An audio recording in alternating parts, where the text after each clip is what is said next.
আমাকে শহীদ করে সেই মিছিলে শামিল করে নিও। আমাকে শহীদ করে সেই মিছিলে শামিল করে নিও। যেই মিছিলের নেতা আমির হামজা, খুবাইব খাবাব তোমার ছিল যারা অতি প্রিয়, শামিল করে নিও। বলেন আমিন।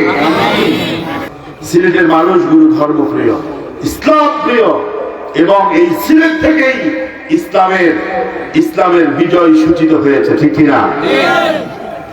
শাহজালাল ইয়ামানি রাহিমাহুল্লাহ নওয়ারাল্লাহু তাআলা মারকাদা ওয়া জাআলাল জান্নাতা মাসওয়া। আল্লাহ পাক যেন শাহজালাল ইয়ামানি রাহিমাহুল্লাহর কবরকে জান্নাতের টুকরা বানিয়ে দেন। আমিন। উনি যখন আযান দিয়েছেন আপনাদের সিলেটের জমিনে, শাহজালালের মস্তক থরথর করে কেঁপেছে, ঠিক কিনা? আওয়াজ তো জোরে দেন না, ঠিক কিনা? সিলেটের মানুষগুলো সিংহের মতো, ঠিক কিনা? কোন ইসলামের প্রথম বিজয় সূচিত হয়েছে সিলেট থেকে। আপনারা গর্বিত, আপনারা পূর্ণভূমির সন্তান। এই সিলেটে আল্লাহর অনেক ওলিরা শুয়ে আছে, ঠিক কিনা? আজকের এই মোতাবারক মাহফিল থেকে আল্লাহর ওলিদেরকে স্মরণ করছি। আল্লাহ পাক যেন ওনাদেরকে মাফ করে দেন, সাথে সাথে আমাদেরকে মাফ করে দেন, এবং ওনাদের যত খিদমাত আছে সব খিদমাত গুলোকে আল্লাহ পাক যেন ইখলাসের সাথে কবুল আর মঞ্জুর করে। আমরা বলছি আমিন। এবং ওনাদের মাজারকে কেন্দ্র করে যে বিদআত গুলো হচ্ছে, মানুষ না জেনে করতেছে, আল্লাহ পাক যেন আমাদেরকে সঠিক বুঝ দান করে। বলেন আমিন। রাগ করছেন? রাগ করছেন? আলহামদুলিল্লাহ। আমি আপনাদেরকে আজকে চমৎকার একটি বিষয় আজকে আপনাদেরকে শোনাবো কোরআন থেকে। শুনবেন তো ইনশাআল্লাহ? আমি আমার পার্সোনালিটি, ব্যক্তিগত কোনো কথা বলবো না, পার্সোনাল কোনো কথা বলবো না, কথা হবে কোরআন থেকে। আলহামদুলিল্লাহ। আর কোরআন থেকে কথা বললে ভুল হওয়ার কোনো সম্ভাবনা আছে? আছে। ওমান আসদাকু মিনাল্লাহি কিলা। আল্লাহ পাকের চাইতে সত্য কথা পৃথিবীতে কেউ বলে না। আল্লাহ যা বলে সব সত্য। সুবহানাল্লাহ। আমার ভাইরা, এই কোরআনুল কারীমের মধ্যে অনেক আশ্চর্যজনক কাহিনী আছে, ঠিক কিনা? এই আশ্চর্যজনক কাহিনীগুলো আমাদের ঈমানকে ত্বরান্বিত করে, ঈমানকে বাড়িয়ে দেয়, ঈমানের জজ্বাকে আরো বেশি বাড়িয়ে দেয়, ঠিক কিনা? এরকম একটি ঘটনা আমি আপনাদের সামনে আলোচনা করব। সূরা কাহফের ভিতরে অলৌকিক একটা ঘটনা আছে, যেটা আপনারা অনেকে জানেন। আজকে আমরা আলোচনা করে আমাদের ঈমানকে আরো তাজা করব। বিশেষ করে যুব সমাজ যারা আছে, এদের ঈমান তাজা হবে ইনশাআল্লাহ। বলেন। আমাদের দেশের যুব সমাজ বিভিন্ন কারণে আজকে অধঃপতনের দিকে যাচ্ছে।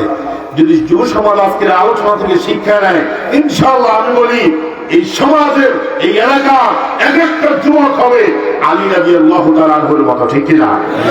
এক একজন যুবক হবে সাইয়্যিদনা ওমরের মতো, এক একজন যুবক হবে হামজা রাদিয়াল্লাহু তাআলা আনহুর মতো, এক একজন যুবক হবে খালিদ বিন আইয়ুবের মতো, ঠিক কিনা?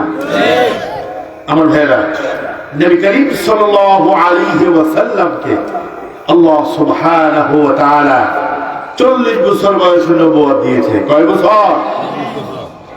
40 বছর বয়সে আল্লাহ নবী সাল্লাল্লাহু আলাইহি ওয়াসাল্লাম নবুয়ত পাওয়ার পরে আল্লাহ পাক বলছেন, নবী আপনি মানুষদেরকে গোপনে গোপনে দাওয়াত দেন, প্রকাশ্যে দাওয়াত দেওয়া যাবে না, কারণ ইসলামের শক্তিটা তখনও পরিপূর্ণ হয় নাই। প্রথমে আপনি গোপনে দাওয়াত দেওয়া শুরু করেন। আল্লাহ কোরআনে বলছেন, وأنذر عشيرتك الأقربين। এত আস্তে বললো হবে না, জোরে কর। ইমানের স্পিড দেখবো আজকে সিলেটের মানুষের। জোরে বলেন আল্লাহু আকবার। শুরুতে আল্লাহ রাব্বুল আলামিন বলছেন, নবী وأنذر عشيرتك الأقربين।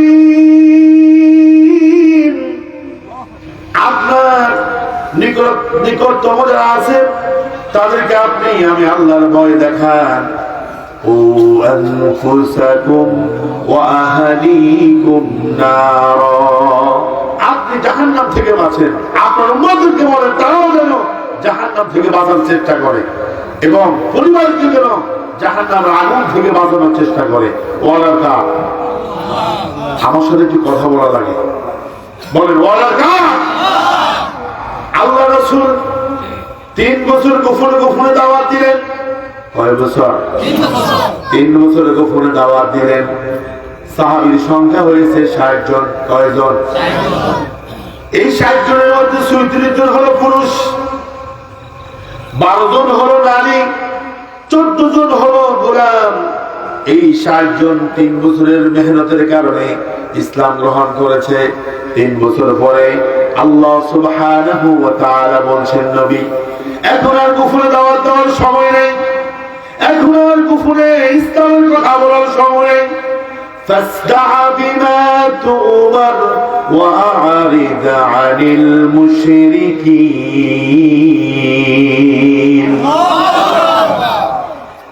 গোপনে 3 বছর দাওয়াত দিছে, এবার আল্লাহ পাক বলে নবী আর গোপনে দাওয়াত দেওয়া দরকার নাই।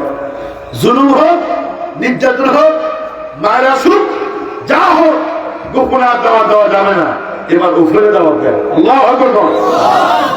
কারণ ইসলাম এসেছে এই পৃথিবীতে বিজয় শক্তি হিসাবে। গোপনে আর কয়টা দাওয়াত দিবেন, এবার প্রকাশ্যে দাওয়াত দেন। আল্লাহু আকবার। দেখেন বিগত দিনে ওপেনলি কোন ইসলামিক প্রোগ্রাম করা যেত না, কথা না? আপনি যেই দল করেন ডোন্ট বেটা, কিন্তু সত্য কথা আপনাকে বলতে হবে। ইসলামিক প্রোগ্রাম গুলো প্রকাশ্যে করা যেত না, বড় বড় তাফসীর প্রোগ্রাম গুলো প্রকাশ্যে করা যেত না, অনুমতি লাগতো, ঠিক না? তারপর যারা ইসলামিক মুভমেন্ট যারা করতো, তারপর যারা ইসলামের পক্ষের শক্তি যারা, এরা ফ্রিডমলি স্বাধীনভাবে কোনো কথা বলতে পারতো না, ঠিক না? এখন পারে? এখন পারে? দয়াকার, দয়াকার। আমি তো বলি রাসূলের জীবনের সাথে মিলে যাচ্ছে, একটু শুনেন, মজা পাবেন। 3 বছর পর আল্লাহ রাসূলকে আল্লাহ পাক বলছেন ফাসতাবিনা তুমার, নবী আমি আপনাকে আদেশ করতেছি প্রকাশ্যে আপনি ইসলামের দাওয়াত দেন, দ্বীনের কথাগুলো বলেন মানুষদেরকে, আপনি কোরআনের দাওয়াত দেন, ইসলামের দাওয়াত দেন। ওয়া আ'রিদ আনিল মুশরিকিন, আর মুশরিকদেরকে আপনি কি করেন? বাদ দিয়ে দেন। মুশরিকদের সাথে কোনো লিয়াজমেন্টিং হবে না, নেগোসিয়েশন হবে না, মুশরিকদের সাথে লিয়াজমেন্টিং হবে না, বরং প্রকাশ্যে ইসলামের কথা বলেন, কোরআনের কথা বলেন, কালেমা দাওয়াত দেন। এই আদেশ যিনি রাসূলুল্লাহকে দিয়েছেন তিনি কে? 3 বছর গোপনে দাওয়াত দিয়েছে, কোনো শত্রু নাই, কোনো কি নাই? শত্রু নাই, শত্রু নাই, সবাই বন্ধু। 3 বছর পরে যখন গোপনে দাওয়াত দিতেছে, এবার কাফের মুশরিকদের গায়ের মধ্যে জ্বালা শুরু হয়ে গেছে। কি শুরু হয়েছে? জ্বালা শুরু হয়ে গেছে। ওরা চিন্তা করছে মুহাম্মদ যদি দাওয়াত দেয় সব লোকগুলো তার কাছে চলে আসবে, কোরআনের আদর্শ শুনে তার কাছে চলে আসবে, আমাদের ক্ষমতাও যাবে, আমও যাবে, সালাও আমরা তো শেষ হয়ে যাবে। ওরা এটা মেনে নিতে পারলো না, জুলুম নির্যাতন শুরু হয়ে গেল এবং তারা রাসূলকে বলছে তুমি মিথ্যুক, তুমি কোন নবী না। নাউযুবিল্লাহ। রাসূলকে তারা পাগল বলেছে, যে রাসূলের জন্য আসমান জমিন সব মাতোয়ারা, আসমান জমিন সৃজন হয়েছে যে নবীর জন্য, সেই নবীকে তারা পাগল বলেছে। নাউযুবিল্লাহ। নবীকে তারা বলেছে গণক, কাহেন, নবীকে বলেছে শায়ের, কবি। নবীকে এমন কোন অপবাদ নাই যেটা দেয় নাই। এখনো দেখবেন নবীর অনুসারী যারা, উত্তরসূরি যারা জালেমরা, তাদেরকে বিভিন্ন রকম অপবাদ দেয়, ঠিক কি না? নিরপরাধ মানুষকে ধর্ষক বানায়, খুনি বানায়, কথা বলে কেন? এরকম আছে না? এবার রাসূল যখন প্রকাশ্যে দাওয়াত দেওয়া শুরু করলো, বিরোধিতা শুরু হয়ে গেছে, শত্রুর সংখ্যা বাড়তে লাগলো। আচ্ছা বলেন, পুরো পৃথিবী আপনার শত্রু হয়ে গেছে, আপনার একজন বন্ধু আছে আল্লাহ, বলেন তো দেখি পৃথিবীর কেউ আপনার ক্ষতি করতে পারবে? আল্লাহু আকবার।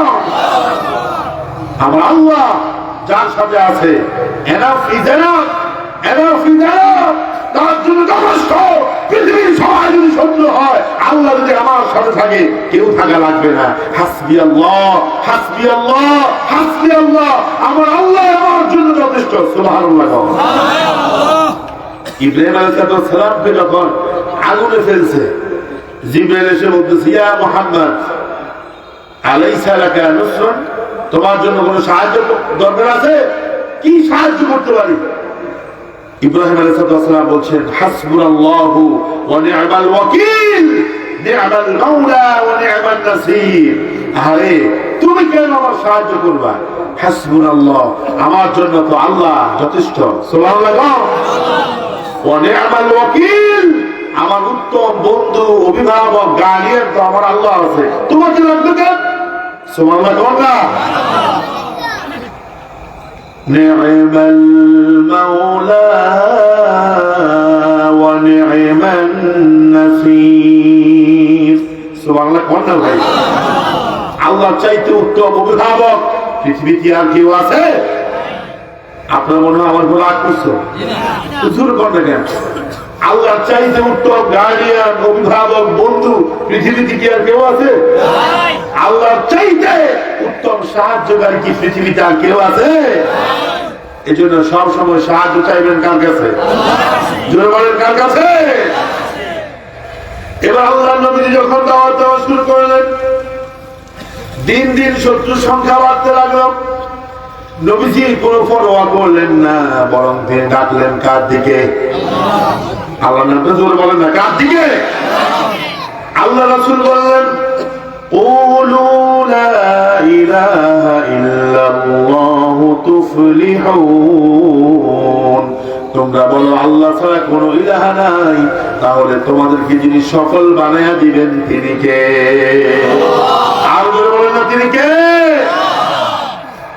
আমার ভাইরা, সম্মানিত মুসল্লিয়ানে কেরাম, এবার আল্লাহ রাসূলের পিছনে শত্রু তৈরি হতে লাগলো। মক্কার কাফেররা চিন্তা করছে, মুহাম্মদ যদি সত্যিকারের নবী হয় তাহলে তো আমাদের অবস্থা খারাপ, আর যদি সে মিথ্যা নবুয়তের দাবিদার হয় তাহলে আমরা তাকে ধরবো, ধরে বাঁধবো, বেঁধে তাকে যা ইচ্ছা তা করবো, প্রয়োজনে দেশ থেকে তাকে তাড়িয়ে দেব। তবে আগে জানতে হবে যে মুহাম্মদ কি সত্য নবী নাকি মিথ্যা নবী, এটা আগে বের করতে হবে। আল্লাহু আকবার। আল্লাহু আকবার। এখন মক্কাতে ওই সময়ে তাওরাত, জাবুর, ইনজিল জানে এরকম কোন ভালো মানের লোক ছিল না। এই জন্য তারা চলে গেল মদিনাতে। দুইজন লোক মক্কা থেকে মদিনায় গেছে, মনে রাখতে হবে। কয়জন? সবাই বলেন, কয়জন? দুইজন লোক মক্কা থেকে মদিনাতে গেছে। ইহুদি পণ্ডিত, ইহুদি আলেম, তারা তো জানে তাদের তাওরাত কিতাবের মধ্যে কি আছে, ঠিক কিনা? ওরা গেল, যাওয়ার পরে দুইজন লোক, খেয়াল রাখবেন, একজনের নাম হচ্ছে নদর ইবনে হারিস। কি নাম? নদর ইবনে হারিস। আরেকজনের নাম হচ্ছে উকবা ইবনে আবি মুঈত।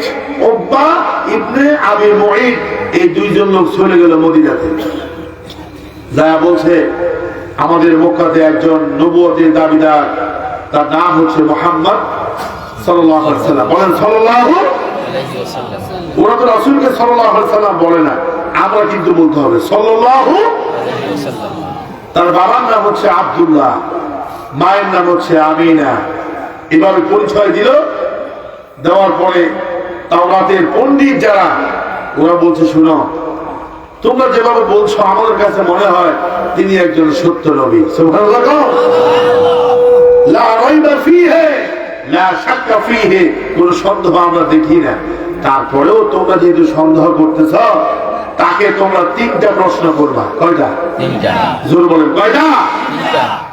এই তিনটা প্রশ্নের সঠিক জবাব যদি সে দিতে পারে, বুঝবা আন্নাহু নাবিয়্যুন হাক্কুন, সে সত্য নবী। আর এই তিনটা প্রশ্নের জবাব যদি দিতে না পারে, বুঝবা যে সে মিথ্যা নবী, তার কোনো নবুয়তের প্রমাণ নাই। এবার তারা নদর ইবনে হারিস, উকবা ইবনে আবি মুঈত, তারা চিন্তা করছে এবার মুহাম্মদকে ধরা যাবে। আসলে সে নবী কিনা এটা ধরা যাবে। কারণ আমার কাছে দেখবেন আলেম ওলামাকে অপমান করতে পারলেই কিছু মানুষ খুশি হয়। কথা বলা ঠিক কিনা? মসজিদের হুজুরকে, খতিবকে, ইমামকে, মুয়াজ্জিনকে একটু কোনোভাবে ধরা দিতে পারলেই খুশি। এরকম পাবলিক হয়তো আপনাদের সিলেটে নাই, না এটা আমি বিশ্বাস করি না। দুই একটা থাকতে পারে, তবে অন্য জায়গায় বেশি। আমার ভাইরা ওরা আসছে খুব খুশি, এসে বলতেছে মুহাম্মদ, আমরা বলি সাল্লাল্লাহু আলাইহি ওয়াসাল্লাম, তোমাকে আজকে ধরবো। রাসূল বলে কিভাবে ধরবা? বললো যে তোমাকে তিনটা প্রশ্ন করবো, জবাব দিতে পারলে বুঝবো তুমি নবী, আর জবাব না দিতে পারলে বলবো তুমি মিথ্যা নবুয়তের দাবিদার। আল্লাহ রাসূলের তো কোনো ভয় নেই, কারণ রাসূল জানে রাসূল যেই জায়গায় থাকে ওই জায়গায় রাসূলকে সাহায্য করে কে? আল্লাহ। আল্লাহ রাসূলকে তো বলছে ফাইন্নাকা বিআয়ুনিনা, রাসূল তোমার কোনো সমস্যা নাই, কারণ তুমি আমার দৃষ্টিতে আছো, চোখে চোখে আছো, বিপদে পড়লেই আমি আল্লাহ পাক তোমাকে সাহায্য করব। আওয়াজ তো অনেক সুন্দর। আমার ভাইয়েরা খেয়াল করেন, আমার দিকে তাকান। ওরা আসছে, এসে বলল মুহাম্মদ, আমরা বলি সাল্লাল্লাহু আলাইহি ওয়াসাল্লাম। তিনটা প্রশ্ন। এক, এই পৃথিবীতে আজ থেকে কয়েক হাজার বছর পূর্বে একটা আশ্চর্য রকম ঘটনা ঘটছে। ওই আশ্চর্য রকম ঘটনা কি তুমি একটু আমাদেরকে বলো। কিছু যুবকের আশ্চর্য রকমের ঘটনা ঘটছে, এই ঘটনাটা কি? রোম সাম্রাজ্যের মধ্যে তুমি একটু বলো।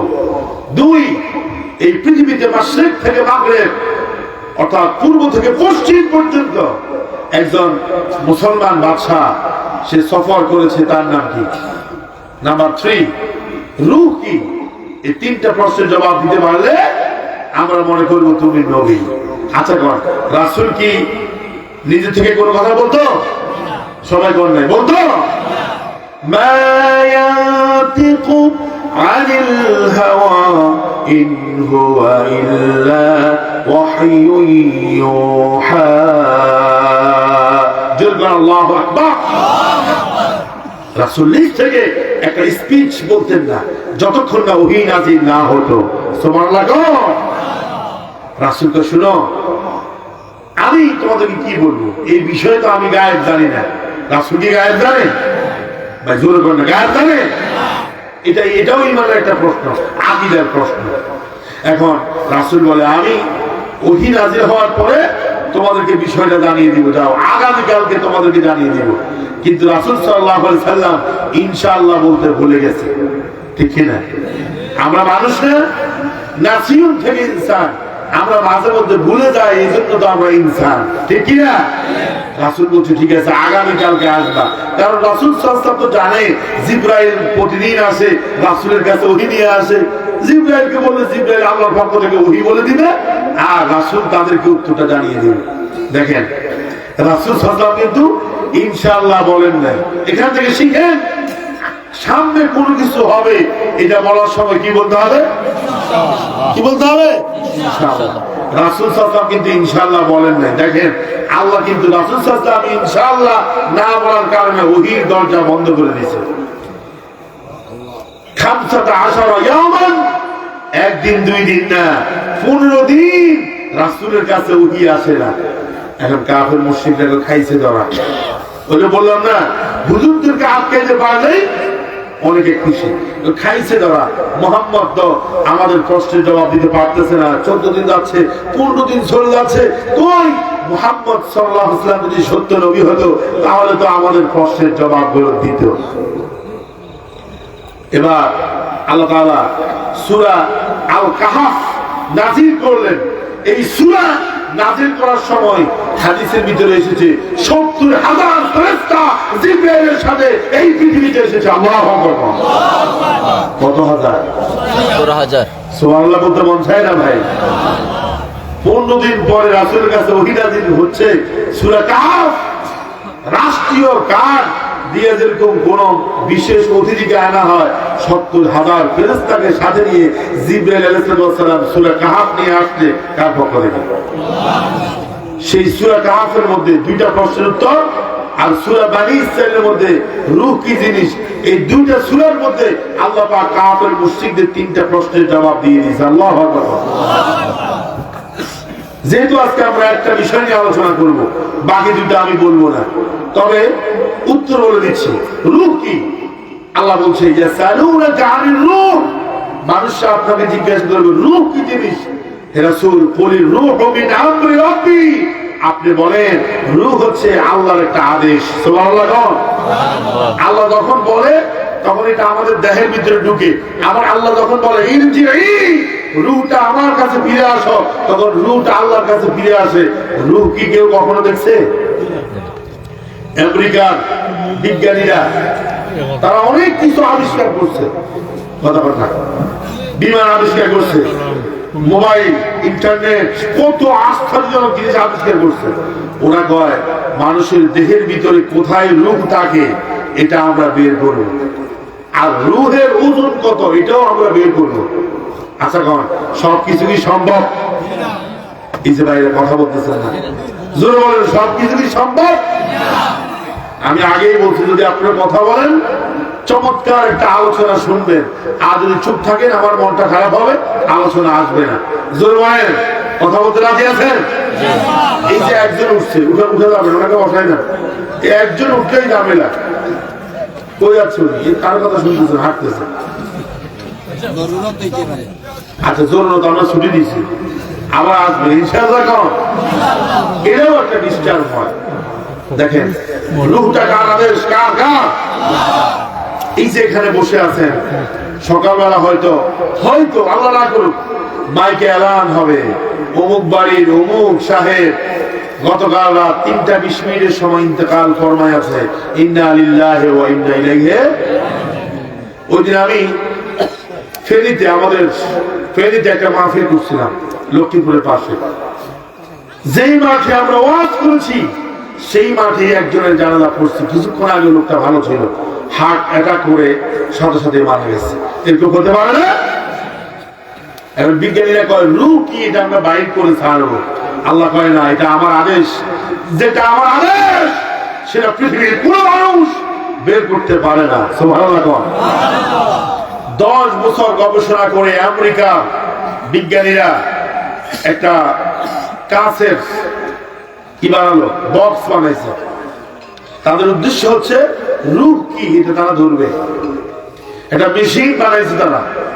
হাসপাতাল থেকে একজন মুমূর্ষ রোগী, ডাক্তার বলছে কিছুক্ষণ পরে এই রোগী মারা যাবে, এরকম মুমূর্ষ একজন রোগীকে তারা ওই মেশিনের ভিতরে, বক্সের ভিতরে ঢুকাইছে, যন্ত্রপাতি সব সেট করছে যে রূহ আজকে তারা আটকাবে, লোকটা মরবে কিন্তু রূহটা আটকে যাবে। 5-7 মিনিট পরে বিকট এক আওয়াজ হয়েছে, একটা শব্দ হয়েছে, অনেক জোরে একটা শব্দ হয়েছে। ওরা এসে তাদের গবেষণা কক্ষে ঢুকছে, ঢুকে দেখে পুরো রুম এলোমেলো হয়ে গেছে। যে যন্ত্রটি তারা 10 বছর গবেষণা করে বানিয়েছে ওই যন্ত্রটা এখন আর নাই, ওটা ভেঙে চুরমার হয়ে গেছে। যে লোকটা ছিল তার শরীর ক্ষতবিক্ষত হয়ে গেছে। তারা বুঝে গেছে দেহ থেকে রূহটা আলাদা হলে এটা ধরা যায় না, ছোঁয়া যায় না, এটার ওজন পরিমাপ করা যায় না, কারণ রূহের যিনি মালিক তিনি কে? আল্লাহ। রূহের মালিক তিনি কে? আল্লাহ। টিক টিক টিক টিক যেই গড়িটা বাজে ঠিক ঠিক বাজে, কেউ কি জানে সেই গড়িটা লাগবে কয়দিন কাজে, ঠিক না?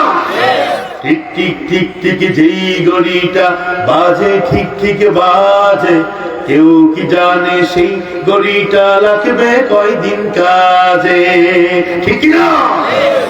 ঘড়ি যেরকম বন্ধ হয়ে যায়, টিক টিক করে চলে, আবার স্টপ হয়, আমাদের জীবন ঘড়িটাও একদিন বন্ধ হয়ে যাবে, ঠিক কিনা? তাহলে রূহ কি জিনিস?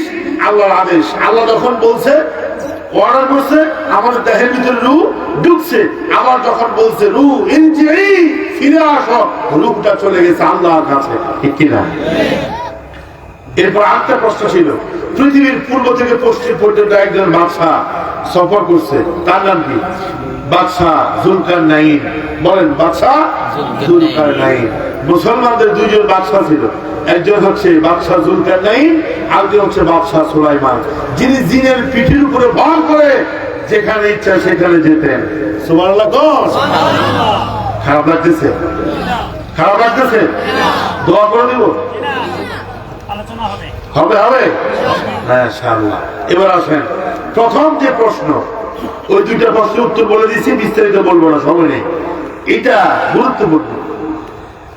ওরা বলছে কিছু যুবক ছিল, ওই যুবকদের একটা ঘটনা ঘটছে রোম সাম্রাজ্যের সময়ে, তোমার জন্মের আজ থেকে 400 বছর পূর্বে। ওই ঘটনাটা কি জানো? আল্লাহ রাব্বুল আলামিন বলছেন, শুনো নবী, ওরা তোমার কাছে আসহাবে কাহাফ গুহার ভিতরে কয়েকজন যুবক অবস্থান করেছে, ইমানদার যুবক, ওদের ঘটনা জানতে চাচ্ছে। তুমি তো জানো না, তোমাকে আমি বলতেছি, শোনো। নাহনু নাকুসু আলাইকা নাবাহুম বিল হক ইন্নাহুম ফিতয়াতুন আমানু বিরাব্বিহিম ওয়াজিদনাহুম হুদা। আল্লাহু আকবার। তাই মনোযোগ দিয়ে শুনবেন, মনোযোগ দিয়ে মজা পাবেন, অনেক কিছু শিখবেন, ঈমানটা তাজা হবে। আল্লাহু আকবার। আল্লাহ রাব্বুল আলামিন বলছেন, শুনো, নজর ইবনে হারিস আর উকবা ইবনে আবি মুইত আপনার কাছে জানতে চেয়েছে, ওই গর্তের ভিতরে, গুহার ভিতরে লুকিয়েছিল কয়েকজন যুবক, ওই যুবকদের ঘটনা জানতে চেয়েছে। আপনি তো জানেন না, আমি আপনাকে জানাচ্ছি। নাহনু নাকুসু আলাইকা, আমি আপনাকে বর্ণনা করতেছি, ঘটনাটা বলতেছি। নাবাহুম, ঘটনা যেটা আপনার জন্মের 400 বছর আগে হয়েছে। আল্লাহু আকবার। বিল হক, ওই ঘটনাটা সঠিকভাবে আমি আপনাকে বর্ণনা করতেছি। ওই যুবক কারা ছিল? ইন্নাহুম ফিতিয়াতুন আমানু বিরাব্বিহিম, ওই যুবকগুলো ছিল যারা ঈমান এনেছে কার উপরে? আল্লাহর উপরে। ঈমান এনেছে আল্লাহর উপরে। ওয়াজিদনাহুম হুদা, ওদের ঈমানটাকে আমি বাড়িয়ে দিছি। আল্লাহু আকবার। রোম সাম্রাজ্যের অধীনে একজন বাদশাহ ছিল, তার নাম ছিল দাকিয়ানুস। বাদশার নাম কি? জোরে কয় না, বাদশার নাম কি? আচ্ছা, আপনাদের এই এলাকাতে দাকিয়ানুস নামে কেউ আছেন? আর ভাই কথা বলেন, রাগ করছেন মনে হয়। দাকিয়ানুস নামে কেউ আছে? নমরুদ নামে কেউ আছে? ফেরাউন নামে কেউ আছে? ইতিহাসে গৃহীত কিছু নাম, এই পৃথিবীতে গৃহীত কিছু নাম, দেখবেন যে আস্তে আস্তে বাংলাদেশ থেকে অনেক নাম উঠে যাবে। বাংলাদেশ থেকে অনেক নাম উঠে যাবে। আস্তে আস্তে অনেক কিছু উঠতেছে, সামনে আরো কিছু উঠবে, ঠিক না? আমি বলি, ইসলামের সঙ্গে গাদ্দারি করে, মুসলমানদের সঙ্গে গাদ্দারি করে, কুরআনের সঙ্গে গাদ্দারি করে, ওদের নাম নিশানাও বাংলাদেশে এক সময় থাকবে না। আর যারা ইসলামকে ভালোবাসবে, কোরআনকে ভালোবাসবে, আলেম ওলামাকে মহব্বত করবে, আল্লাহর গোলাম হিসেবে জমিনে ভদ্রভাবে চলবে, নম্রভাবে চলবে, ওদের মর্যাদা যিনি বাড়ায় দিবে তিনি কে? ইতিহাস বলতেছি, রাগ করবেন না, ইতিহাস বলছি। আমার পাশে একজন জ্ঞানী মানুষ বসে আছে, উনি একসময় শিক্ষক ছিলেন। ইতিহাস আমি পড়েছি, অনেক ইতিহাস পড়ছি, আমার চাইতে এখানে আর অনেক জ্ঞানী গুণী প্রাজ্ঞ বিজ্ঞ লোক এখানে আছে। ইতিহাস বলে জুলুম করে পৃথিবীতে কেউ টিকে থাকতে পারে নাই, টিকে থাকতে পারে নাই।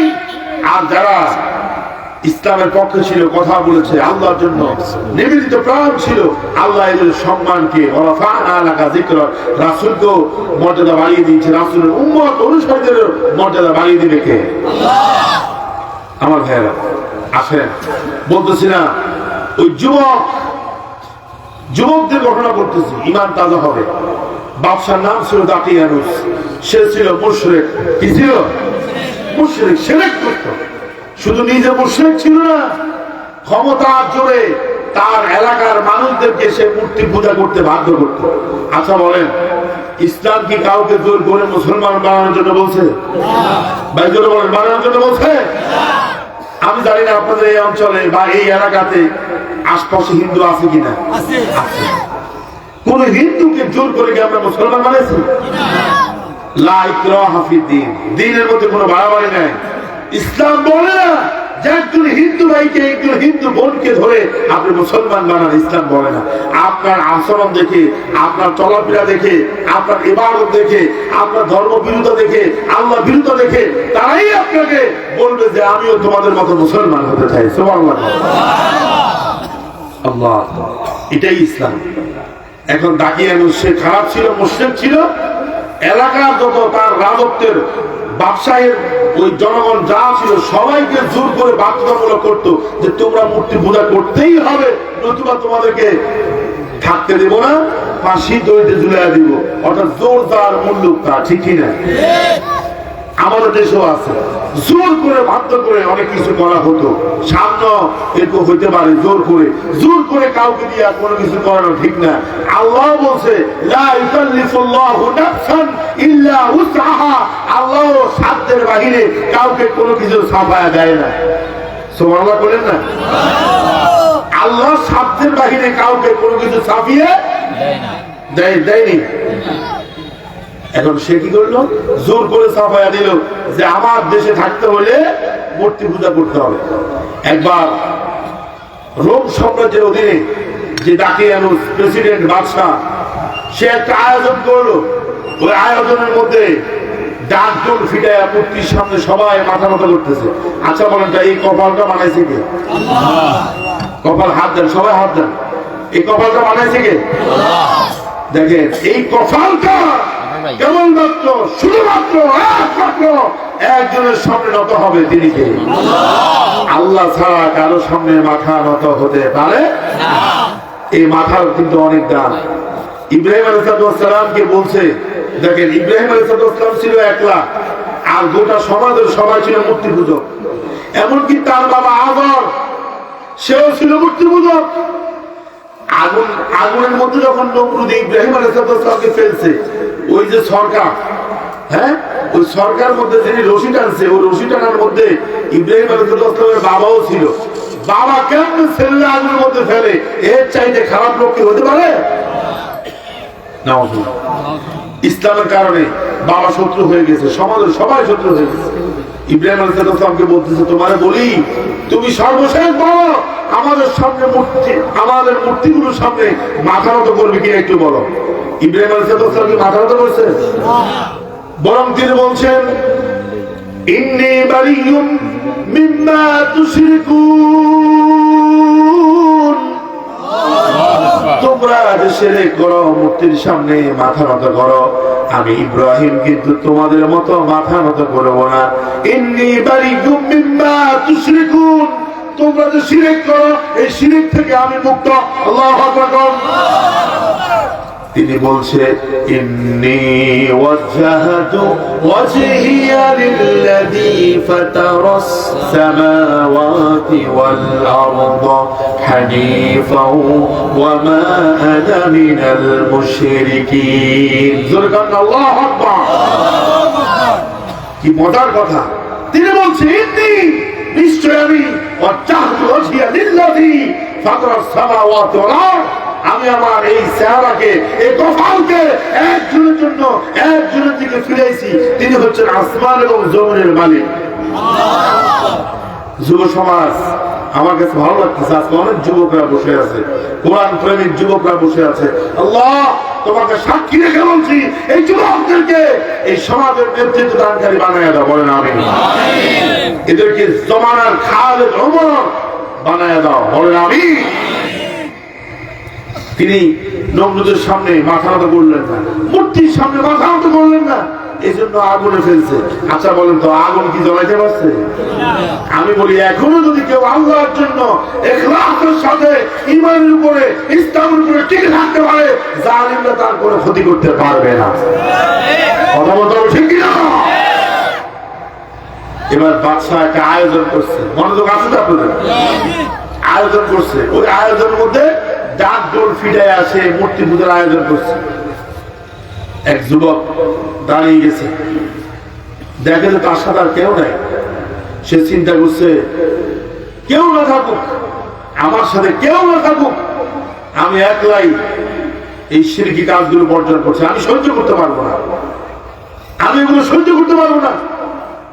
সে উঠে চলে গেল, যাইয়া পাশে একটা গাছের নিচে যাইয়া বসছে আর তামাশা দেখতেছে।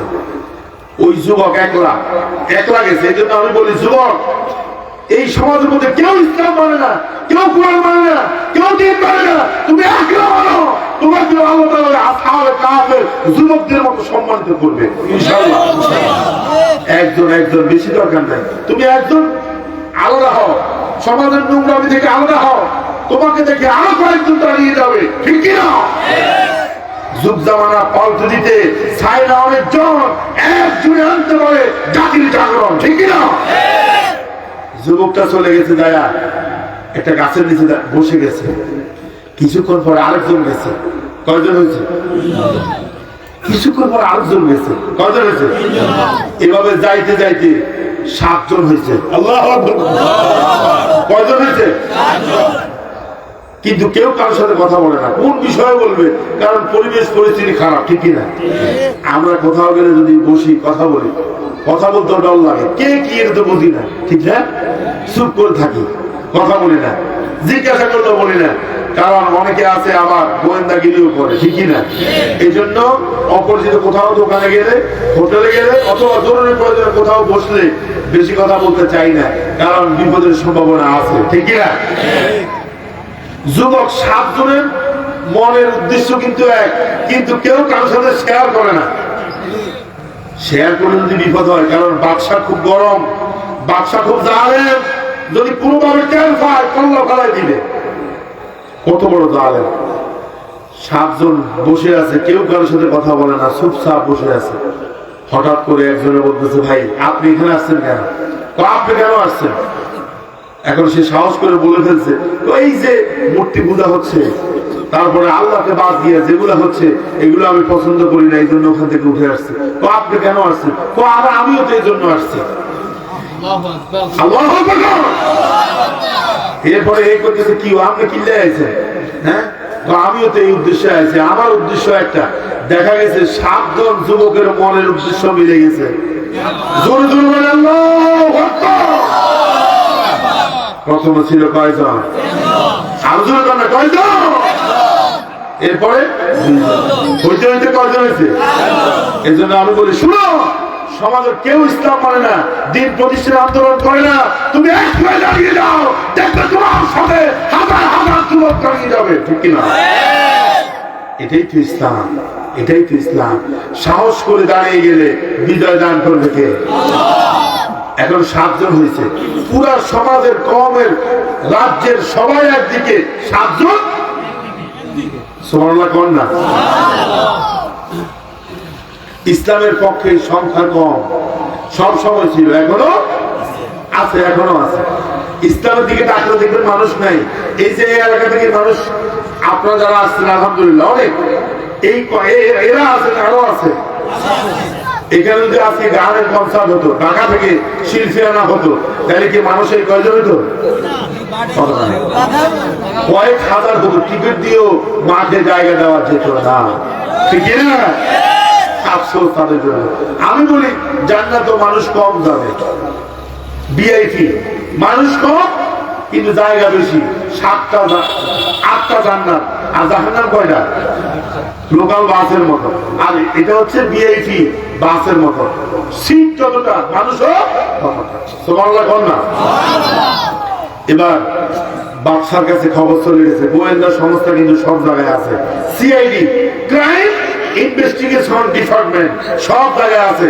আপনি এক জায়গার মধ্যে চা খাইতেছেন, মনে করছেন এখানে কেউ নাই, আপনি কি বলতেছেন এটাও কিন্তু জায়গা মতো পৌঁছে যাচ্ছে। আপনি বলতে পারবেন না তো ভাই, কত হাজার সিআইডি আছে। দেখবেন যে একটা পাগল রাস্তার মধ্যে বসে আছে, এটা পাগল না, ওটা পাগল না, হয় গোয়েন্দা সংস্থা, নইলে ইন্ডিয়ার র, ঠিক কিরকম? বাস্তব। এই দেশটা তো আমরা বলতেছি যে বাংলাদেশে কেউ ইউনিশ ছড়ায় না, এটা র ছড়ায়, ঠিক কিনা কর? আর সত্য কথা বলতে আমি ভয় পাই না। মানুষ ছোট হতে পারি, বয়স কম হতে পারে, আমি আলহামদুলিল্লাহ সত্য কথা বলে আসছি, বলবো ইনশাআল্লাহ, ভয় নাই। ভয় করি কাকে? আমার ভাইরা, আমার সমাজের বন্ধুরা, ওই 7 জনের খবর চলে গেছে বাদশা ডাকি ইউনুসের কাছে। গোয়েন্দাদেরকে পাঠাইছে, যাও খবর লাগাও, নিয়ে আসো, আমার রাজত্বের মধ্যে থাকবে, আর আমার কথা শুনবে না, মূর্তি পূজা করবে না, গোপনে গোপনে বৈঠক করবে। হ্যাঁ, গোপনে বৈঠক করবো, ধরে আনো। এদেশেও তো এরকম হয়েছে, কোরআন শরীফ পড়ে গোপন মিটিং করছে, ঠিক কিনা? তো জঙ্গি মিটিং করছে, কোরআন শরীফ পাওয়া গেছে, ইসলামী সাহিত্য পাওয়া গেছে, জঙ্গিবাদের বই পাওয়া গেছে, ঠিক কিনা?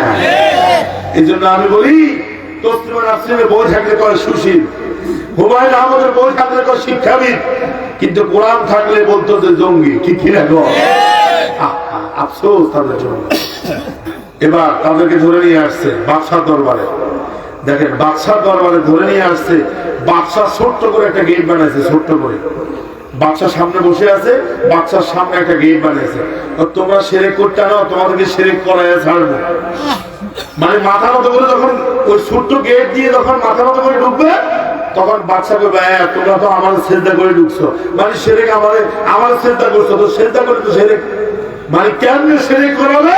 বাচ্চা একটা কৌশল করছে, ছোট্ট একটা গেট বানায়, বাচ্চা গেটের সামনে বসে আছে, আর মনে করছে যুবকগুলো গেটের সামনে দিয়ে ঢুকবে, মাথা মতো করে সেজদা দিয়ে ঢুকবে, বাদশা সেজদা নিবে। নাউযুবিল্লাহ। এবার 7 জন যুবক আসছে, বুক ফুলে, বুক টান টান করে আসছে, ভয় নেই। আল্লাহু আকবার, আর বলেন আল্লাহু আকবার। যুবকরা আসছে, দেখে যে ছোট্ট একটা গেট, লাথি মেরে গেটটা ভেঙে ফেলছে। আল্লাহু আকবার, এক লাথি মারছে, গেট যায় 30 হাত দূরে। বাদশাকে খাইছে, এদেরকে এত সাহস দিছে কেনা? কে দিল এত সাহস? 7 জন যুবক, আমার এত পাইপ পেয়াদা, সেনাবাহিনী, ওই বাহিনী, সেই বাহিনী, কত রকমের গান আমাদের দিচ্ছে, কিচ্ছুর ভয় নাই। 7 জন যুবক এই সাহস পাইছে কই? আল্লাহ রাব্বুল আলামিন সূরা কাহফের মধ্যে বললেন, وربطنا على قلوبهم إذ قاموا فقالوا ربنا رب السماوات والأرض। الله أكبر। বাদশা কি রে, তোমাদের এই সাহস আসছে কোত্থেকে? তোমরা কে? আল্লাহ বলছে, وربطنا على قلوبهم, ওই 7 জন যুবক, তাদের শরীরের ভিতরে আমি ঈমানটাকে মজবুত করে দিলাম, বাদশার সামনে এসেও বাদশাকে ভয় পায় না। সুবহানাল্লাহ বল না। যাদের দিলের ভিতরে ঈমান আছে, তারা আল্লাহকে ছাড়া কাউকে ভয় পায় না, ঠিক কি না? যাদের হৃদয়ে আছে আল্লাহর ভয়, তারা তবু পথ ভুলে যায় না। আল্লাহর প্রেম ছাড়াই দুনিয়ায় কারো কাছে কোনো কিছু চায় না, ঠিক না? দিন কায়েমের পথে যারা অবিচল, তারা হলো আল্লাহর প্রিয়জন, ঠিক না? বাতিলের কাছে কবু হার মানে না, সংগ্রাম করে যায় আমরণ। কথা বলে ঠিক না? আল্লাহ আমি যুবকগুলোর কলবকে, অন্তরকে মজবুত করে দিলাম, শক্ত করে দিলাম, যাতে করে জালিম বাদশার সামনে গিয়ে ভয় না পায়। আল্লাহু আকবার। বাদশা যখন এই সাহস পাইছে কই? আল্লাহ বলেন, কওমটা দাঁড়িয়ে গেল, যুবকগুলো দাঁড়িয়ে গেল, এরপর তারা বলছে, ফাকালু রব্বুনা রব্বুস সামাওয়াতি ওয়াল আরদ। তারা বলছে, আমরা শক্তি সাহস পেয়েছি একজন থেকে, যিনি আমাদের রব, আসমান জমিনের মালিক, তিনি আমাদেরকে সাহস দিয়েছে। আল্লাহু আকবার। এবার যুবকগুলো শুধু এখানে থেমে যায় নাই, যুবকগুলো বলছে যে আল্লাহ আসমান বানিয়েছে, জমিন বানিয়েছে,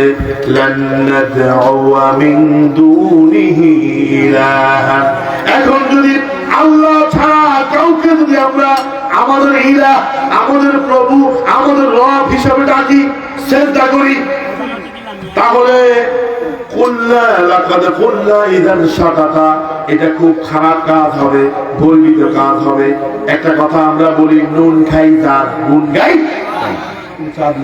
বলেন না, নুন খান যার গুণ গান, বুঝেন না, নুন খায় যার গুণ গান। সিলেটে কথা আসেনি?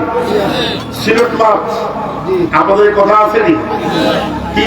নুন খায় যার গুণ গায়। এখন আপনি নুন খাচ্ছেন কার? রিজিক কার? হাত দিচ্ছেন কে? বাধা দিচ্ছেন কে? অক্সিজেন দিচ্ছেন কে? মাটির নিচ থেকে প্রতিদিন মিষ্টি পানি দিয়ে ব্যবস্থা করতেছে তিনি কে? কোন বিজ্ঞানী পারবে মাটির নিচে লেয়ার শুকায় গেলে আপনাকে পানি তুলে দিবে? আল্লাহ বলছে পারবে না, এটা আমি দেই। সুবহানাল্লাহ কম না? আপনার টাঙ্কির পানি শেষ হয়, কিন্তু নিচে যে পানি আছে, লেয়ার আছে, এটা কখনো শুকায় না। আল্লাহু আকবার। কি করে? কে করে? খান একজনের, স্লোগান দেন আরেকজনের জন্য। মিয়া দিবেন স্লোগান কার জন্য? এই জন্য তো নামাজের শুরুতে কি বলেন? আলহামদুলিল্লাহ রাব্বিল আলামিন। Praise be to Allah, the finisher and sustainer of the worlds.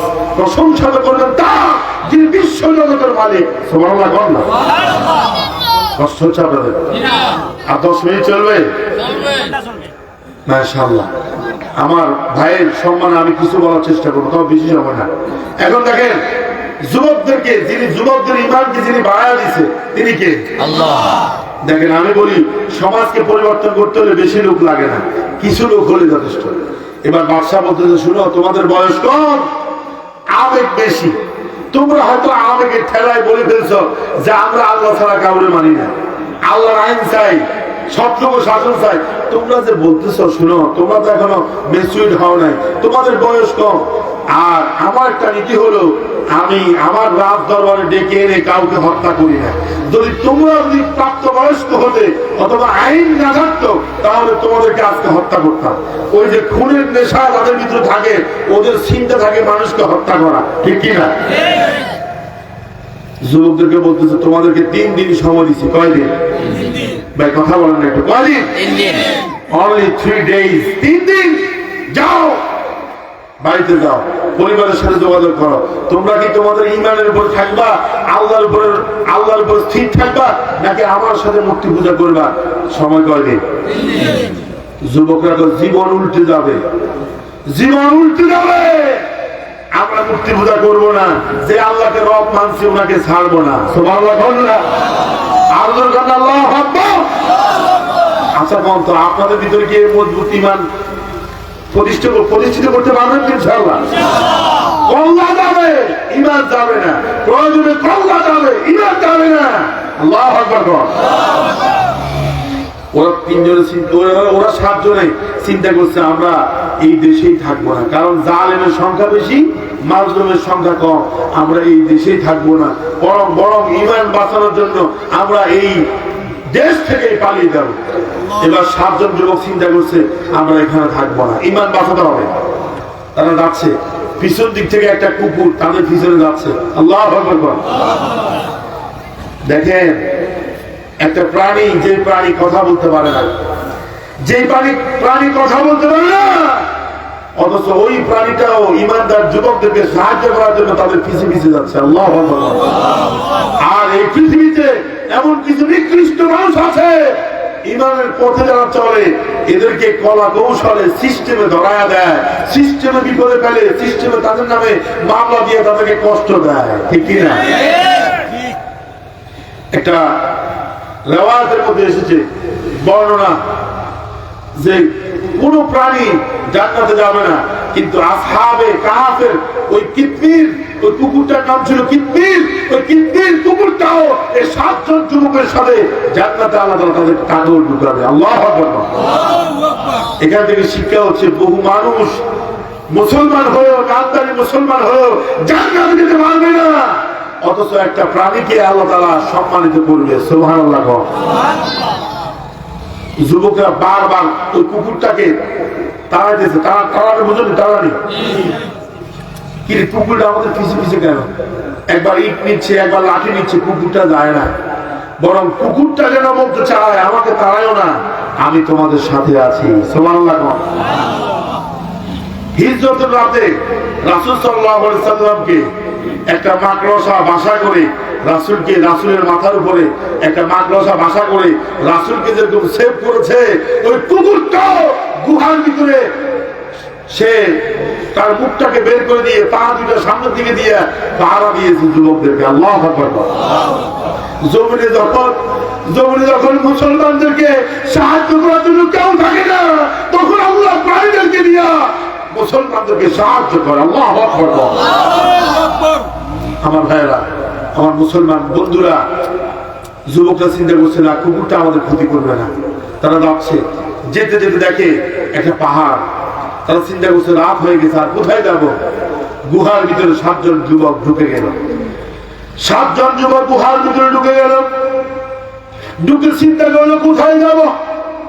খাবার নাই, পানি নেই, অল্প কিছু দিনের দিরহাম আছে, মুদ্রা আছে, কিছুদিন পরে এগুলো শেষ হয়ে যাবে। কোথায় যাব, কি করবো, কিভাবে খাবো?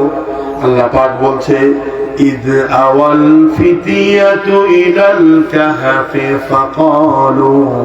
فقالوا ربنا آتنا من لدنك رحمة وهيئ لنا من أمرنا رشدا।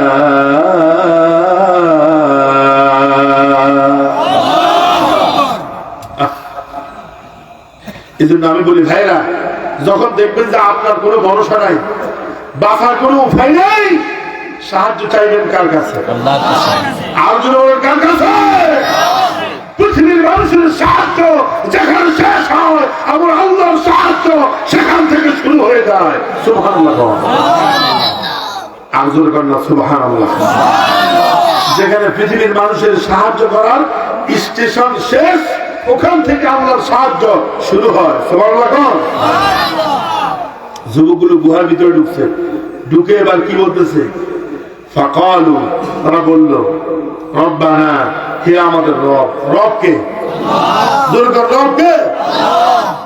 যুবকগুলো বলছে, রব্বানা, হে আমাদের রব, আতিনা, আমাদেরকে দেন, মিল্লাদুনকা, আপনার পক্ষ থেকে, রহমাতান, দয়া। আল্লাহর দয়া ছাড়া কোনো কিছুই হয় না। ঠিকই রাখো, আল্লাহ দয়া ছাড়া কোনো কিছু হয়? হয়? আচ্ছা, আল্লাহ যদি দয়া না হয়, আপনি কি নেক আমল দিয়ে জান্নাতে যেতে পারবেন? সবাই বলেন পারবেন? ওই যে একটা হাদিস মনে করছে, কিয়ামতের দিন হিসাব নিকাশের পরে আল্লাহ তাআলা এক বান্দাকে বলবে, বান্দা আসো, তাল হেনা, এদিকে আসো, তোমার সব নেক আমল, তোমার কোনো বদ আমল নেই, তোমার কোনো গুনাহ নেই। উদখুলিল জান্নাতা বিরহমাতি, যাও বান্দা, আমার রহমতের দিয়া, আমার রহমতের মাধ্যমে জান্নাতে চলে যাও। এখন ওই লোকটার মনের ভিতরে একটা অহংকার আসবে, অহংকার বলবে, আমার তো কোনো গুনাহ নাই, অপরাধ নাই, তাহলে আল্লাহ দয়া লাগবে কেন? আমি তো আমার নেক আমল দিয়ে জান্নাতে চলে যেতে পারো, আল্লাহ দয়া লাগবে কেন? সে আল্লাহকে বলবে, আল্লাহ আপনার দয়া চাই না, বাল বি আমালি, আমার আমল দিয়ে আমি জান্নাতে যেতে চাই। এবার আল্লাহ কইব, কি রে বান্দারা আমার রহমত দিয়ে জান্নাতে যেতে বলছি, বান্দা তো অহংকারী হয়ে গেছে। এবার আল্লাহ ফেরেশতাদেরকে ডাকবে, ফেরেশতাদেরকে বলবে, আমার এই বান্দা আমার রহমত দিয়ে জান্নাতে যেতে চায় না, আমল দিয়ে যেতে চায়। এবার ফেরেশতাদেরকে আল্লাহ বলবে, এই ফেরেশতারা, এই বান্দারা আমি দুনিয়াতে অসংখ্য নেয়ামত দিয়েছি, সব দিছে কে? আল্লাহ। কান দিছে কে? আল্লাহ। জিহ্বা সব কে দিছে? আল্লাহ। আল্লাহ পাক বলবে, এই বান্দারা আমি অনেক নেয়ামত দিয়েছি, ওয়াইন তাউতু নি'মাতাল্লাহি লা তুহসুহা, নেয়ামত গুনতে গুনতে জীবন শেষ হবে, নেয়ামত গণনা শেষ হবে না। ফেরেশতাদেরকে বলবে, এই দুইটা চোখ তারা যে দিছি, এই দুইটা চোখ মিজানের মধ্যে রাখো, একটা পাল্লার মধ্যে রাখো, আর তার সারা জীবন মিন আমালে সায়রা হায়াতিহি, পুরো জীবনের সব আমল একটা পাল্লার মধ্যে রাখো। এখন দেখা যাবে ওই যে দুইটা চোখ, এই দুইটা চোখের পাওয়ারটা এত বেশি, 5000 বছর ইবাদত করলো, দুইটা চোখের ইবাদতের কি হবে না? ইবাদত করলো, ওই দুইটা চোখের নিয়ামতের শুকরিয়া আদায় হবে না। আল্লাহু আকবার। এখন দেখা যাবে ওই বান্দা আল্লাহর নিয়ামতের তুলনায় বান্দার আমল কম, তখন বান্দাটা বলবে যে, আল্লাহ আমি তো আজকে জাহান্নামে চলে যাবো, কারণ নেক আমল করে জান্নাত দিতে পারবো না, তুমি যে নিয়ামত দিয়েছো, ওই নিয়ামতের পাওয়ারটা অনেক বেশি। সুবহানাল্লাহ। বান্দা লজ্জিত হয়ে যাবে, বলবে আল্লাহ আল্লাহ আমি আমার নেক আমল দিয়ে জান্নাত যেতে পারবো না, তোমার দয়া লাগবে, তুমি দয়া করে আমার জান্নাতে ঢুকায় দাও। সুবহানাল্লাহ। এই জন্য নেক আমল করে কেউ জান্নাতে যাওয়ার চেষ্টা করবেন না। দয়া লাগবে কার? দয়া লাগবে কার? তুমি রহমান, তুমি মেহেরবান, তুমি রহমান, তুমি মেহেরবান, অন্ধ গাহে না শুধু তোমারই গুণগান, অন্ধ গাহে না শুধু তোমারই গুণগান। বলেন আল্লাহু আকবার। এবার আসেন, ওই যুবকগুলো গুহার ভিতরে ঢুকে রহমত চাইছে কার কাছে? জোর কন্যা কার কাছে? শুধু রহমত চায় নাই, তারা বলছে ওয়াহাজ্জিলানা মিন আমরিনা রাশাদা, আল্লাহ আমাদের সামনের জীবনটা কিভাবে যাবে, আমরা কিভাবে আগাবো, কি কি কাজ করব, আল্লাহ তুমি আমাদেরকে পথ দেখায় দাও। সুবহানাল্লাহ। আলোচনা শেষ পর্যায়ে দুই একজন উঠতেছে, ঠিক না আমার ভাইরা? দেখেন যুবকগুলো দোয়া করছে কার কাছে? রহমত চাইছে কার কাছে? আচ্ছা কোন আল্লাহ কি রহমত করবে না, দয়া করবে না, সাহায্য মনে হয় করবে না? দেখেন অবাক হয়ে যাবেন, অবাক কেমনে সাহায্য করছে আল্লাহ রাব্বুল আলামিন। বলেন যুবকগুলো যখন গুহার ভিতরে ঢুকে গেল, আর আমি আল্লাহর কাছে সাহায্য চাইলো, আমি আল্লাহর কাছে দয়া চাইলো, আমি আল্লাহ রহমতের সাগরে জোশ মেরে উঠছে। আল্লাহু আকবার। আল্লাহ রাব্বুল আলামিন বলেন জালিম বাদশা তারা দেশের মধ্যে আছে, তারা দেশের মধ্যে ফিরে যেতে পারবে না। আবার এই দেশ থেকে যদি তারা কোথাও চলে যায়, তাহলে গোয়েন্দা সংস্থার মাধ্যমে খবর ফেলে ওই জালেম বাদশা এদেরকে নিয়ে আসি, এদেরকে জুলুম করবে, মেরে ফেলবে, ঠিক কিনা বলেন?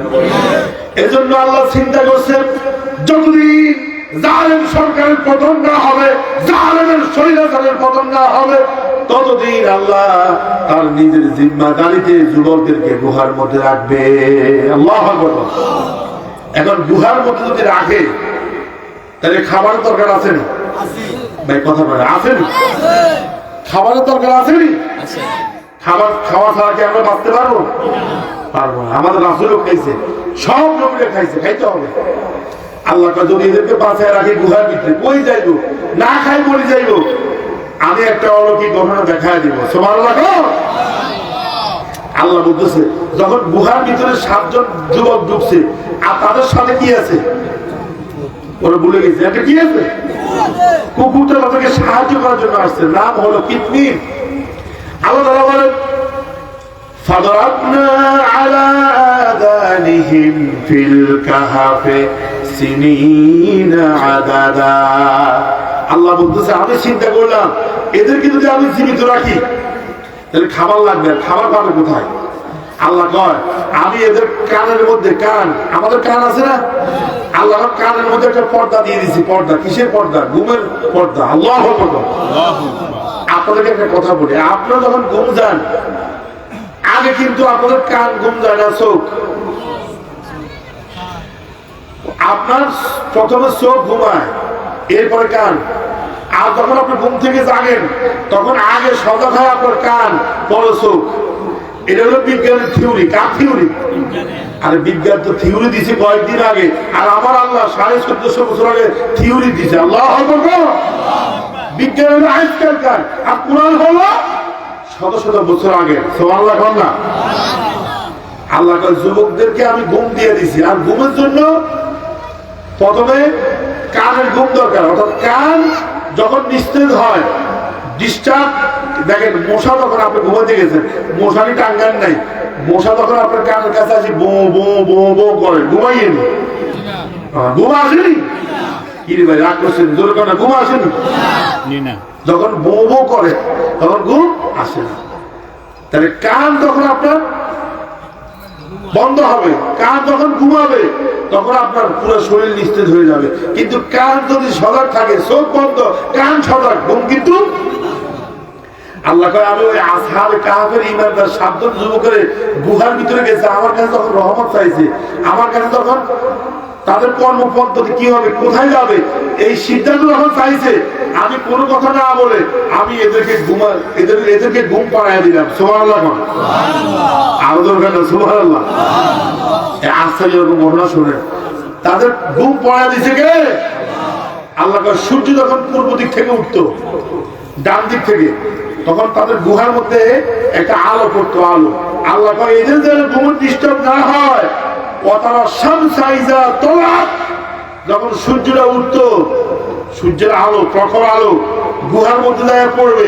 আল্লাহ এই জন্য আমি সূর্যটাকে পাহাড়ের ডান দিকে এমন ভাবে, আমি ডান দিকে দিয়া, পাহাড়ের ডান দিক দিয়া সূর্যটাকে আমি এমন ভাবে নিতাম যাতে করে ওই যুবকদের চোখের মধ্যে সূর্যের আলো পড়ে ডিস্টার্ব হলে তাদের ঘুম ভাঙবে। এই জন্য আমি সূর্যটাকে একটু আড়াল করে দিয়েছি। আল্লাহু আকবার। আবার সূর্য যখন পশ্চিম আকাশে ডুবে যাবে, তখন তাদের চোখের মধ্যে সূর্যের আলোটা আসবে। সূর্যের আলোটা আসলে যুবকরা জেগে যাবে, ঘুম ভেঙে যাবে। এই জন্য আমি সূর্য যখন পূর্ব দিকে অস্ত যেত, তখন আমি সূর্যটাকে বাম পাশ দিয়ে নিতাম যাতে করে যুবকদের চোখের মধ্যে, গুহার গর্তের মধ্যে যেন আলোটা না আসে। আল্লাহু আকবার। দেখেন কিভাবে সাহায্য করে আল্লাহ তাআলা। বলে শুধু তাই না, সূর্যের আলো থেকে তাদেরকে সেভ করলাম। আর মাঝে মধ্যে ইয়ামিন ডান দিকে তাদেরকে কাজ করাতাম, মাঝে মধ্যে শেমাল বাম দিকে তাদেরকে কাজ করাতাম। অর্থাৎ একদিকে শুয়ে থাকলে, ওই গর্তের ভিতরে পোকামাকড় থাকলে তাদেরকে মৃত মনে করে কামড়াবে, জীবিত মনে হয়, এই জন্য তাদেরকে একবার ডান দিকে, আবার মাঝে মধ্যে তারা ডান কাজ হতো, মাঝে মধ্যে বাম কাজ হতো। কিন্তু তারা যে ঘুমে আছে, এটা কোনো ঘুম না, মৃত্যুর মতো। আল্লাহু আকবার বলেন। আল্লাহ বলে কিছুদিন না, কয়েক বছর পরে এরা ঘুম থেকে উঠছে, উঠে একজন আরেকজন দিকে তাকাইতেছে, তাকায় বলতেছে কামলা আবেশ না, আমরা কয়দিন ঘুমাইছি। একজনের আমাদের নোক টোকের অবস্থাটা বোঝা যায় যে অনেকদিন। আবার একজনের না ইয়ামান একদিন, আরেকজনের না একদিন অর্ধেক, আরেকজনে বলতেছে একদিন না একদিন অর্ধেক ঘুমাইছি। আসল কথা জানে কে? আল্লাহ। আল্লাহ মানে কে জানে? তারা বলছে ক্বালু রাব্বুকুম আ'লামু বিমা লাবিসতুম, আমরা কয়দিন ঘুমাইছি আমরা কেউ জানি না, জানে কে? আল্লাহ। তারা কিন্তু এখনো জানে না কয়দিন ঘুমাইছি। দেখেন আমরা ঘুম থেকে সকালবেলা উঠলে খিদা লাগেনি? খিদা। এখন এই যুবকগুলো দীর্ঘ বছর পরে ঘুম থেকে উঠছে, খিদা লেগে গেছে। আচ্ছা কয়দিন ঘুমাইছি, কতক্ষণ ঘুমাইছি, এগুলো না বলা বলি করে খিদা লাগছে, যাও যাও বাজারে যাও, একজন বাজারে যায় খাবার নিয়ে আসো। তবে বাজারে যে যাইবা, খুব কুপনে যাইবা, ওই বাক্সা তাকিয়ে এনেছে, লোকরা দেখলে কিন্তু ধরে ফেলবে, তাহলে শেষ। আল্লাহু আকবার বলেন। আল্লাহ রাব্বুল আলামিন বলেন, যুবকরা বলল ফাবাসু ওয়াহাদাকুম বিওয়ারিকাকুম হাদিহি ইলাল মাদিনা, আমাদের থেকে একজন শহরের মধ্যে পাঠাও, পাঠায় কিছু খাবার নিয়ে আসো, এরপর বাকি কথা হবে। আর যারা পাঠাইবা তারা বলে দিবা আইয়ুহা আসকা তুআমা, এই মুশরিকের দেশের মধ্যে অনেক খাবার আছে যেগুলো আমরা ইমানদাররা খাইতে পারবো না, ঠিক কি না? এই যে হিন্দুদের মূর্তি পূজার সময় আমাদের যুবকরা যায় প্রসাদ খায়, প্রসাদ খায়নি, প্রসাদ খায়নি, প্রসাদ। আজকে একটা মশলা বলে দিই আপনাদেরকে, হিন্দুদের প্রসাদ খাওয়া হারাম, হারাম এবং হারাম, ঠিক কিনা? অথচ আমাদের যুবকরা যায় প্রসাদ খায়, সন্দেশ খায়, বিরিয়ানি খায়, নাচানাচি করে, আছে না? আবার কিছু নেতা আছে পটকা নেতা, পটকা বুঝেন না? ধর্ম তার উৎসব, তার ধর্ম তার উৎসব সবার, নাউযুবিল্লাহ। এটা শিরকি কথা, এটা শিরকি কথা। যে ব্যক্তি বলবে ধর্ম তার উৎসব সবার, এটা মুসলমান হতে পারে না, ঠিক কিনা? এক নেতা বলবো হিন্দুদের মূর্তি পূজার মধ্যে গেছে, পূজা মণ্ডপে যায় বলতেছে সে মুসলমান, ধর্ম তার উৎসব সবার। এবার পোলাপাইন ছিল কয়েকটা এলাকার, পোলাপাইন এখন কিনে নেতা বলছে ধর্ম তার উৎসব। তো নেতার গাছের মধ্যে ডাব আছে, ডাব গাছ, ডাব গাছ ডাব গাছ ডাব ডাব সবার রাতের বেলা পোলা পাইন কয়েকটা যুক্ত হইয়া নেতার গাছের ডাব সব খায়া শেষ। সকালবেলা নেতা 10টা বাজে ঘুম থেকে উঠছে, ব্রাশ করতেছে, কিরে আমার বাড়ির সামনে ডাব পার্টি হয়েছে, ডাব পার্টি হয়েছে, আমি তো জানি না। হাঁস পার্টি হইলে আমি জানি, ছাগল পার্টি হইলে আমি জানি, খাসি পার্টি হইলে আমি জানি, গতকাল রাত্রে ডাব পার্টি হয়েছে আমি জানি না। আফসোস করতেছে। আরেকজন এসে বলতেছে, স্যার কি নিয়ে চিল্লাচিল্লি করতেছেন? গতকালকে রাত্রে পোলাপানি, এলাকার পোলাপানি আমার কর্মীরা ডাব খাইছে, আমার দাওয়াত দেয় না। ও স্যার গাছের আগার দিকে তাকায়, আগার দিকে তাকায় দেখে গাছের ডাব কিরে কেড়ে খাইছ আইছে। ও স্যার আপনি তো বলছেন ধর্ম দান দার উৎসব, তা আমরা স্লোগান বানাইছি গাছ দান দার ডাব সবার, গাছ দান দার ডাব। নেতা কয় জীবনও এই স্লোগান দিতেন না। নেতা কি কয় জীবনও এই স্লোগান। এই জন্য আমি বলি যেমন নেতা তেমন কাজ করতে হবে, যেমন কুকুর তেমন মুগুর। ধর্ম কাতার উৎসব কাতার এটা বলছে কে? লাকুম দীনুকুম ওয়ালিয়া দীন, লাকুম দীনুকুম ওয়ালিয়া দীন।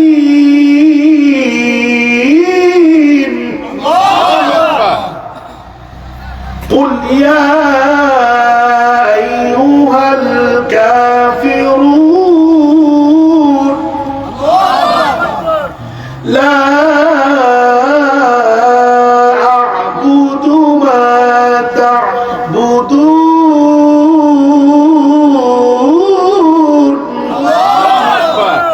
سبحان الله كهنا الله কয় কি আর ওরা কয় কি? ওই মুশরিকের বাচ্চারা কয় কি? এই জন্য আল্লাহ বলছে ওমা ইউমিনু আকতারুহুম বিল্লাহি ইল্লা ওয়া হুম মুশরিকুন। সূরা ইউসুফের মধ্যে আছে আল্লাহকে অনেকে মুসলমান দাবি করবে, আসলে এরা মুসলমান না। আমার আলোচনা একেবারে শেষের দিকে, খুব মনোযোগ দিয়ে শুনেন। এখন যুবকদের মধ্যে তারা একজনের পাঠাইছে বাজারে, যায় গেছে সুপি সুপি এক দোকানে গেছে, যায় কি কর আমাদেরকে কিছু খাবার দেন, আমরা খুব ক্ষুধার্ত। খাবার টাবার দেওয়ার পর টাকা দাও, টাকা দিছে, মুদ্রা টাকা দিছে। আচ্ছা কর এই যে আমরা অনেকে 4 আনা 10 আনা 5 আনা দেখছেন না, এখন কি ওরা আসেনি? আমরা ছোটবেলা দেখছি, আর আমরা তো বয়স কম, আপনারা আরো বেশি দেখছেন মুরব্বীরা। হ্যাঁ 10 পয়সা, এই 5 পয়সা, 1 পয়সা আমি দেখি নাই, 5 পয়সা 10 পয়সা। এখন এটা নিয়ে যদি আমি আপনাদের এই বাজারে যাই, পাশে কি বাজার আছে? হ্যাঁ এখানে যাই যদি আমি 50 পয়সা নিয়ে যদি বলি যে আমার এই কিছু দেন দিবনি, তো কি কোথেকে আসে পাগল। দেখেন এই যুবকরা কত বছর পরে তারা বের হয়েছে সেটা বলতেছে না। দেখেন আসছে দোকানদার কি এই টাকা কোথেকে পাইছে, কার নিয়ে গতকালকে তো এই টাকা দিয়ে জিনিস কিনছে, আজকে সমস্যা কি? যুবকরা তো জানে না তো। যখন তর্ক করতেছে আশপাশের কয়েকজন লোক জড়ো হয়েছে, তখন তারা খবর দিছে ওই এলাকার মেয়রের কাছে। মেয়র আসছে, আসি বলতেছে কি তোমরা এই টাকা পাইছো কোথায়? নিশ্চয় তোমাদের কাছে গুপ্তধন আছে, আগের যুগের স্বর্ণ মুদ্রার টাকাগুলো তোমাদের কাছে আছে, খবর বাইর করো। ওরা বলছে না, কি বলেন মুদ্রা আছে, আমাদের কাছে টাকা পয়সা আছে, কালকেও খাইছি আজকেও খাইতে আইছি, এত চিল্লাচিল্লি করেন। এবার মেয়রে নিয়ে গেছে বাদশার কাছে, ওই বাদশা মুসলমান। আল্লাহ আচ্ছা ঘটনা কি? স্যার আপনি যেহেতু মুসলমান মনে হইতেছে, আমরা 7 জন যুবক আর আমাদের সাথে একটা কুকুর ছিল, আমাদেরকে হত্যার ভয় দেখাইছে, ফাঁসি দেওয়ার ভয় দেখাইছে। আমরা ইমানদার ছিলাম 7 জন। ওই বাদশার ফাঁসির ভয়ে আমরা এলাকা থেকে পালায় গেছি, যাই একটা গুহার মধ্যে ঘুমাইছি, ঘুম থেকে উঠছি। এখন ওরা বলতেছে যে এই মুদ্রা তো অনেক বছর আগে। এখন মুদ্রা দেখছে, টাকাগুলো নিয়ে দেখে যে আজ থেকে 309 বছর আগের টাকা। আল্লাহ কত বছর সুবহানাল্লাহ বলবেন না? আল্লাহ বলে দেখো কিভাবে আমি পারি। 309 বছর গুহার ভিতরে যুবকদেরকে ঘুম পড়ায় রাখছে। সুবহানাল্লাহ বল না। এবার বাদশা কয় আচ্ছা তোমরা যে সেই যুবকেরা কেমনে বুঝবো? আমাদের নামে একটা মামলাও দিয়েছে বাদশা, শুনছি। এবার বাদশা যিনি মুসলমান, বর্তমান বাদশা, 309 বছর পরে জালিমের পতন হয়েছে, জালিমের কোনো চিহ্ন নাই, সব শেষ। বাদশা এখন মুসলমান। ওই যুবকরা সাহস পাইছে, তো বাদশা এভাবে আমাদের নামে মামলা হয়েছে, ওই মামলাটা দেখেন, তাহলে আমাদেরকে আপনি চিনতে পারবেন। এবার বাদশা দেখলো একটা নেম প্লেট, নাম লিখছে পাথরের মধ্যে খোদাই করে, 7 জনের নাম, বাবার নাম, মায়ের নাম, এলাকার নাম লেখে বাদশা জালেম বাদশা তাকিয়ানুস ওই পাথরের মধ্যে খোদাই করে এদের নাম লিখছে, বাবার নাম, গ্রামের নাম। এখন তখন যুবকরা তাদের নাম বলছে, ওই 309 বছর পরেও ওই খোদাই করা পাথরের মধ্যে তাদের নাম মিলে গেছে। সুবহানাল্লাহ। এখান থেকে কি শিখছেন? কি শিখলেন? আল্লাহর জন্য, ইসলামের জন্য যদি আপনি নিজেকে উৎসর্গ করেন, আপনাকে যিনি বাঁচিয়ে রাখবে তিনি কে? আপনাকে যিনি জালেম থেকে বাঁচিয়ে রাখবে তিনি কে? এজন্য আমি বলতে চাই, যুব সমাজদেরকে বলতে চাই, প্রয়োজনে জীবন যাবে, প্রয়োজনে হিজরত করতে হবে, প্রয়োজনে দেশ থেকে চলে যেতে হবে। এরপর জালিমদের সাথে, বাতিলদের সাথে আঘাত করা যাবে না, ঈমান বিক্রি করা যাবে না, কারণ ঈমানের দাম অনেক বেশি। সুবহানাল্লাহ। বাদশার সামনে যুবকরা সত্য কথা বলছে, বুক ফুলে কথা বলছে, কোন ভয় পাইছে? জোরে ভয় না, ভয় পাইছে? আল্লাহ রাসূল বলেন, আফদালুল জিহাদ কালিমাতুন আদলুন ইনদা সুলতানিল জায়ের। একজন জালিম বাদশার সামনে হক কথা বলা, এটা হলো সবচাইতে বড় জিহাদ। ঠিক কি না? আর 5 মিনিট আমি কথা বলবো। আমি আজকে যুবকদেরকে একটা মেসেজ দিতে চাই। যুব সমাজ, তোমাদেরকে যে শক্তি দেওয়া হয়েছে, এই শক্তি কে দিছে? নাকি কোন নেতা দিছে? কোন প্রেসিডেন্ট দিছে? কোন প্রধানমন্ত্রী দিছে? আমেরিকার প্রেসিডেন্ট ডোনাল্ড ট্রাম্প দিছে? দিল্লির প্রধানমন্ত্রী নরেন্দ্র মোদী দিছে?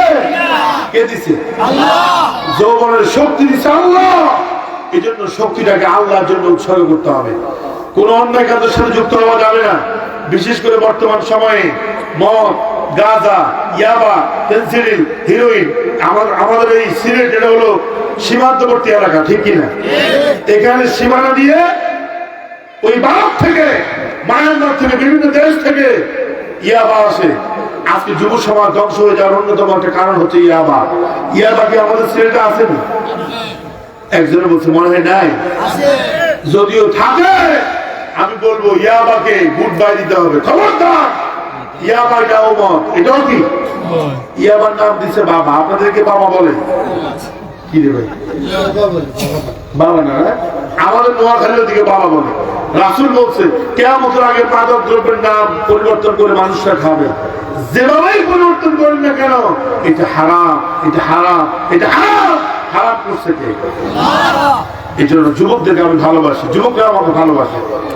আমি কোন জোরে বলতেছি, হাত জোর করে বলতেছি, ইয়াবা, গাঁজা, যত মাদক দ্রব্য আছে, এরপরে যৌতুক, এরপরে নেশাজাতীয় জিনিস, অন্যায়, অপরাধ, অবিচার সবগুলো ছেড়ে দিতে হবে।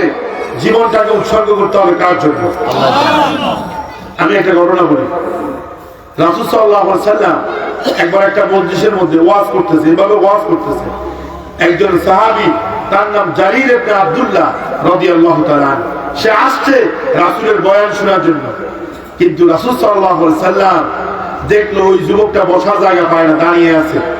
আল্লাহ রাসূল তার গায়ের চাদর ওই যুবককে দিছে, দিয়া বলতেছে এই জিনিস বসো, এই চাদরের উপরে বসো। আচ্ছা, কোন যুবক আল্লাহ রাসূলের চাদরের উপরে বসবে? বসবে না। যুবক বলতেছে ইয়া রাসূলুল্লাহ, আপনার চাদরের উপরে কি আমি বসতে পারি?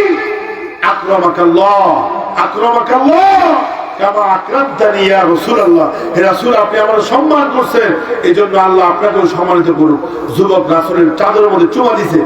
দেখেন, যে যুবককে রাসূল নিজের গায়ে চাদর দিয়ে দিছে, সে যুব সমাজ যদি আজকে জালিমদের দোষর হয়, স্বৈরাচারের দোষর হয়, তারা যদি ইয়াবা সেবনকারী হয়, তারা যদি মাদক সেবী হয়, তারা যদি সন্ত্রাস হয়, তারা যদি খুনি হয়, এই সমাজটাকে কে আলোর পথ দেখাবে? এই জন্য আমি বলি, যুবকরা যদি সমাজের মধ্যে ঐক্যবদ্ধ হয় যে আমরা সমাজে কোনো অন্যায় করতে দেব না, সম্ভব কিনা? এবং যুবকরা এই দেশটাকে দ্বিতীয়বার স্বাধীন করছে, ঠিক কিনা? যুবকরাই এই দেশকে আবার স্বাধীন করছে। এই জন্য আমি বলি, সমাজের অন্যায়, অবিচার, অসঙ্গতি গুলো যুবকরাই পারে দূর করতে, ঠিক না? এই জন্য যুবকরা ওয়াদা করতে হবে যে আমরা অন্যায় করবো না, অন্যায় সহ্য করবো না, ইনশাআল্লাহ। মা বোনদের সম্পর্কে আমি দুইটা কথা বলতে চাই। অধিকাংশ মা বোনরা আছে ইবাদতের খবর নাই, বেপর্দা। পর্দা কি জিনিস সেটা অনেকে জানে না, অথচ পর্দাকে যিনি ফরজ করছে তিনি কে? খবরদার মা বোনেরা, আজ থেকে ওয়াদা করেন যাদেরকে দেখা দেওয়া জায়েজ নাই তাদের সাথে সামনে যাবেন না, দেখা করবেন না। আর মহিলাদের জন্য জান্নাতে যাওয়া সহজ। আল্লাহু আকবার। আল্লাহ রাসূল বলছেন,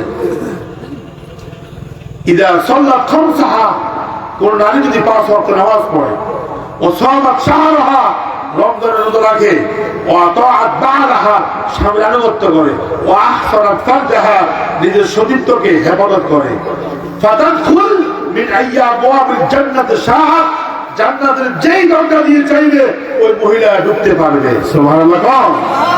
এইজন্য মা বোনদেরকে বলবো, পর্দা করবেন, স্বামীর আনুগত্য করবেন, নামাজ পড়বেন, রোজা রাখবেন। আপনার জন্য যিনি জান্নাতকে ওয়াজিব করে দিবে তিনি কে? আল্লাহ। আর মুরব্বীদের কথা আমি কি বলবো? আলহামদুলিল্লাহ, মুরব্বীরা হচ্ছে আমাদের চোখের তাজ। আমাদেরকে দোয়া করেন, আমাদের জন্য কান্নাকাটি করেন, তাহাজ্জুদের জায়গা আমাদের পরে দাঁড়িয়ে বিজিয়ে ফেলেন। মুরব্বীদের জন্য আমাদের কোনো নসিহত নাই। যুব সমাজ এবং মা বোনদের জন্য আমি দুটা নসিহত করলাম শেষ মুহূর্তে। আর যুবকদের প্রেরণার জন্য, ঈমানকে মজবুত করার জন্য আসহাবে কাহফের যে গণনা বলছি, এখান থেকে শিক্ষণীয় হলো কখনো অন্যায়ের সাথে আপোষ করা যাবে না। ঠিক না? কখনো অন্যায়ের সাথে আপোষ করা যাবে না।